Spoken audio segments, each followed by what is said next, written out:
शुरू अल्लाह का नाम लेकर जो बड़ा मेहरबान निहायत रहम वाला है।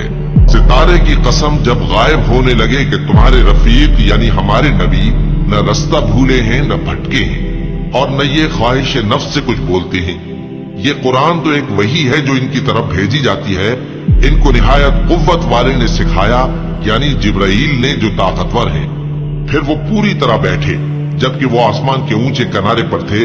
फिर वो करीब हुए, फिर मजीद नीचे आ गए तो वो 2 कमान के फासले पर हो गए या इससे भी कम। फिर अल्लाह ने अपने बंदे की तरफ जो हुक्म भेजा सो भेजा। जो कुछ उन्होंने देखा उनके दिल ने उसको झूठ न जाना। क्या जो कुछ वो देखते हैं तुम उसमें उनसे झगड़ते हो?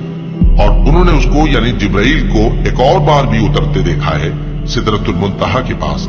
उसी के पास हमेशा रहने की बहिश्त है जबकि उस बेरी पर छा रहा था जो छा रहा था। उनकी आंख न तो और तरफ माइल हुई और न हद से आगे बढ़ी। उन्होंने अपने परवरदिगार की कुदरत की बहुत ही बड़ी बड़ी निशानियां देखी। भला तुम लोगों ने लात और उज्जा को देखा और तीसरी मूर्ति यानी मनात को? मुशरिको, क्या तुम्हारे लिए तो बेटे हों और अल्लाह के लिए बेटियां? ये तो बहुत ही बेइंसाफी की तकसीम हुई। वो तो सिर्फ नाम ही नाम है जो तुमने और तुम्हारे बाप दादा ने रख लिए हैं। अल्लाह ने तो उनकी कोई सनद नाजिल नहीं की। ये लोग महज ख्याल और गुमान और ख्वाहिशात नफ्स के पीछे चल रही हैं। हालांकि इनके परवरदिगार की तरफ से इनके पास हिदायत आ चुकी है। क्या जिस चीज की इंसान आरजू करता है वो उसे जरूर मिलती है?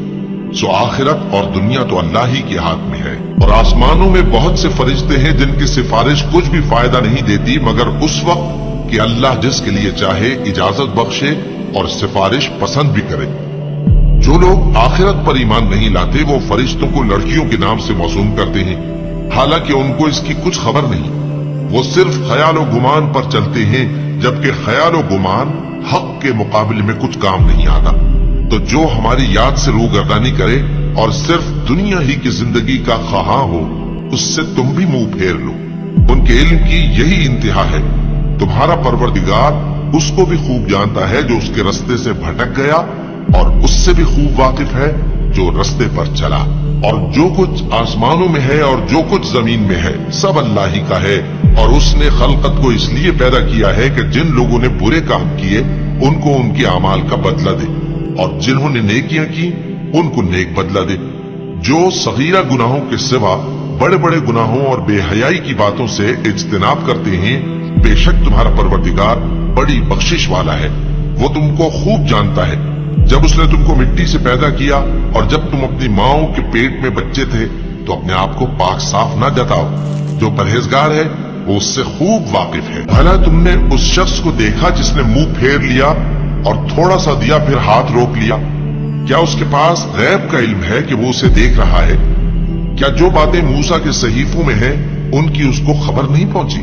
और इब्राहिम के सहीफों की जिन्होंने हक के तात और रिसालत पूरा किया वो ये कि कोई शख्स दूसरे के गुनाह का बोझ नहीं उठाएगा और ये कि इंसान को वही मिलता है जिसके लिए वो मेहनत करता है और ये कि उसकी मेहनत का जायजा लिया जाएगा फिर उसको उसका पूरा पूरा बदला दिया जाएगा। और ये कि तुम्हारे परवरदिगार ही के पास पहुंचना है और ये कि वो हंसाता और रुलाता है और ये कि वही मारता और जिलाता है और ये कि वही दोनों जोड़े यानी नर और मादा पैदा करता है यानी नुत्फे से जो रहम में डाला जाता है। और ये कि क़यामत को दोबारा उठाना उसी का जिम्मा है। और ये कि वही दौलतमंद बनाता और वही मुफलिस करता है। और ये कि वही शेरा नामी तारे का भी मालिक है। और ये कि उसी ने आदे अव्वल को हलाक कर डाला और समूद को भी, गरज किसी को बाकी न छोड़ा। और उनसे पहले कौम नूह को भी कुछ शक नहीं कि वो लोग बड़े ही जालिम और बड़े ही सरकश थे।